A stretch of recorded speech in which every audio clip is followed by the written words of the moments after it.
All right, so you know how sometimes it feels like the more we learn about the JFK assassination, the less we actually know? Yeah, I know what you mean. We'll buckle up, because this latest batch of declassified documents is a real doozy. We're talking dispatches, memos, internal communications. It's a gold mine, but man, it's also a minefield. Right. It's like they declassified these things just to give us more questions. Exactly. Like, what has the government been hiding all these years? What don't they want us to know? Well, that's what we're here to figure out. That's right, folks. We're diving deep into the heart of these documents.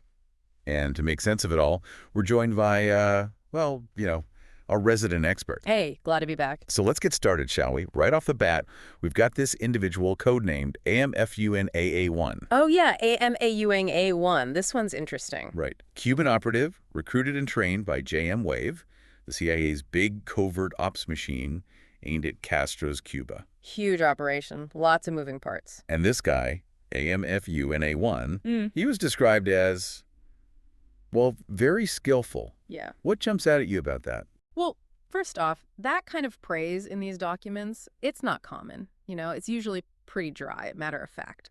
So that emphasis on skill, especially when you look at what we learned about his network later on, it's a big deal. This wasn't some low-level guy. No, definitely not. They even seemed worried his cover was going to get blown.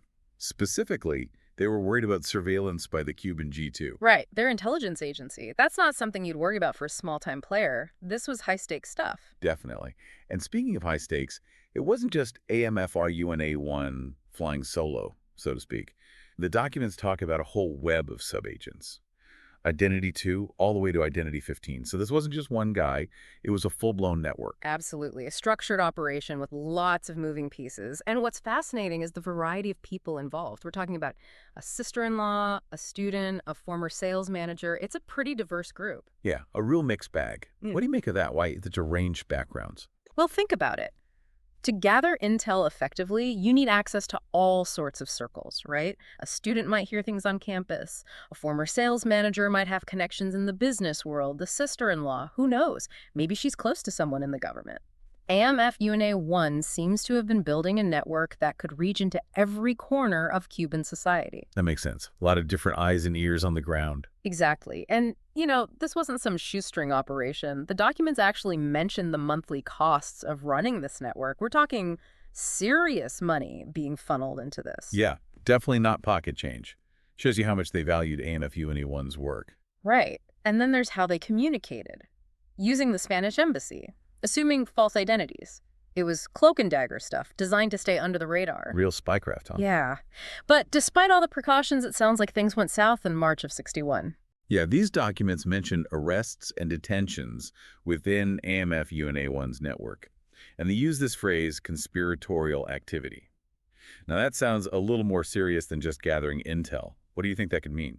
Conspiratorial activity. It's vague, but definitely suggests something bigger was going on. Maybe attempts to destabilize the Cuban government, or even, who knows, actions that could be considered acts of aggression. The fact that people were arrested means their security was seriously compromised, and it makes you wonder if their real mission got exposed. Yeah, that phrase, it's like, that they're trying to avoid saying too much, but at the same time, it sets off alarm bells. Exactly. They're choosing their words carefully, but it's definitely hinting at something more than routine espionage. But here's the thing. Even after all this, even after these arrests, they still had a really high opinion of AMFUNA1. They called him, and I quote, a valuable and intelligent asset capable of handling sensitive information. They didn't throw him under the bus. They still saw him as a key player. They did. That's pretty telling, especially after what happened. It suggests his work was considered that important, that valuable, that they were willing to overlook the risks. And, think about it. He's running this network focused on clandestine operations, especially aviation matters, even recruiting pilots.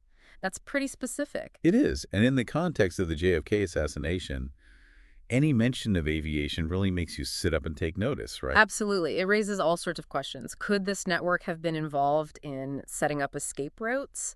Gathering intelligence on Cuban air capabilities? We don't know for sure, but it's a detail that definitely warrants further investigation. So let's bring it back to our main question. What was the government hiding? We've got this extensive network, a focus on aviation, arrests for conspiratorial activity.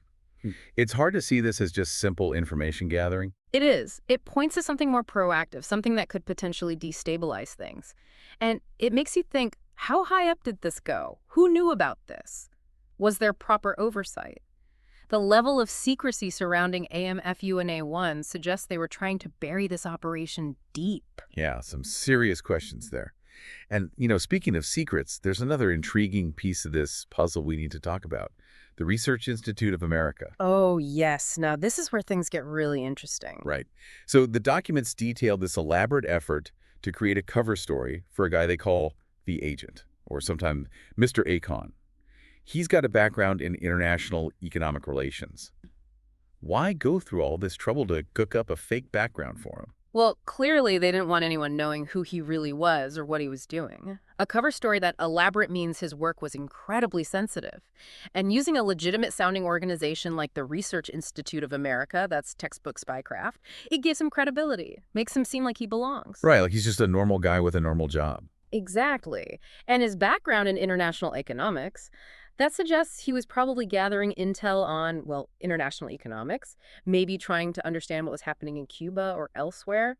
This could have had real implications for U.S. foreign policy. Okay, so we've got this guy, Mr. Akon, with a fake background. Hmm. And the documents lay out this whole process of setting it up, involving guys like Mr. Rose and Mr. Cherne. These are likely either agency guys or people connected to the Institute. Yeah, they're definitely pulling strings behind the scenes. They even talked about how long this cover story should last. And get this, they even considered having him write for a magazine called The New Leader. That's a pretty specific detail to throw into a made-up life. Oh, it's very deliberate. It serves a few purposes. First, it gives him a reason to be out and about, talking to people. Second, it lets him mingle with journalists and intellectuals, maybe pick up some useful information or make contacts. And third, it just adds another layer of legitimacy to his cover. Remember, they wanted everyone to think he was just a regular writer. Right, just blending in. And they were serious about making this cover story stick, making sure he was in New York for certain meetings. It was all carefully choreographed. It had to be. The details had to be consistent. The story had to hold up. And, I mean, the fact that they even discussed providing biographical information for Mr. Cherne, it shows how committed they were to this charade. Yeah, it was all about crafting this whole alternate reality for this guy. So we've got AMFUNA1 and his network, possibly compromised, with this focus on aviation. Then we have Mr. Akon with his made-up identity and ties to the Research Institute of America. These seem like totally separate things. Is there a connection? That's the million-dollar question.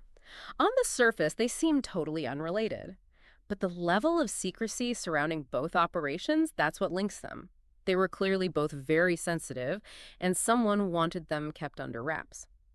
Now, could AMFUNA1's aviation focus have tied into whatever economic intelligence Mr. Akon was gathering, or was the Research Institute of America actually a front for a much wider range of covert actions, providing cover for agents working on all sorts of things? Those are good questions. I mean, this wasn't just paperwork and bureaucracy. They were in a lot of trouble to keep this stuff hidden. Exactly. And when you consider this alongside everything else we know about the JFK assassination, it really makes you think.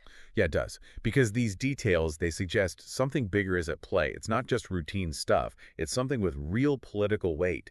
And they clearly didn't want anyone to know about it. So what was the end goal? What were they really trying to accomplish? We may never know for sure, but these documents give us a glimpse behind the curtain into a world of covert operations that most people never even knew existed. They do. And it raises some fundamental questions about government transparency and accountability. How much did they know, and how much did they keep from the public? These are things we need to keep asking. Absolutely. So let's recap what we've uncovered today. We've got this potentially compromised network run by AMFUNA1, particularly focused on aviation activities. And then there's Mr. Akon and this elaborate cover story involving the Research Institute of America. This wasn't just intelligence gathering. It was something more, something they really wanted to keep hidden. What does it all mean? Well, that's something for you, our listeners, to ponder. What do these glimpses into these hidden operations tell us about the full story of the JFK assassination? Is there more to the story than we've been told? Do these documents hint at a deeper level of government involvement than has been publicly acknowledged? The questions these files raise are profound, and the search for answers is far from over. That's right. And remember, these documents are just pieces of a much larger puzzle. Keep digging, keep asking questions, and who knows what else might come to light. Excellent advice. Thanks for joining us today. It's always great to have you on the show. It was my pleasure. Always happy to dive deep into these mysteries with you. And to our listeners, thank you for joining us on this deep dive into the shadows of history. Until next time, keep searching for the truth.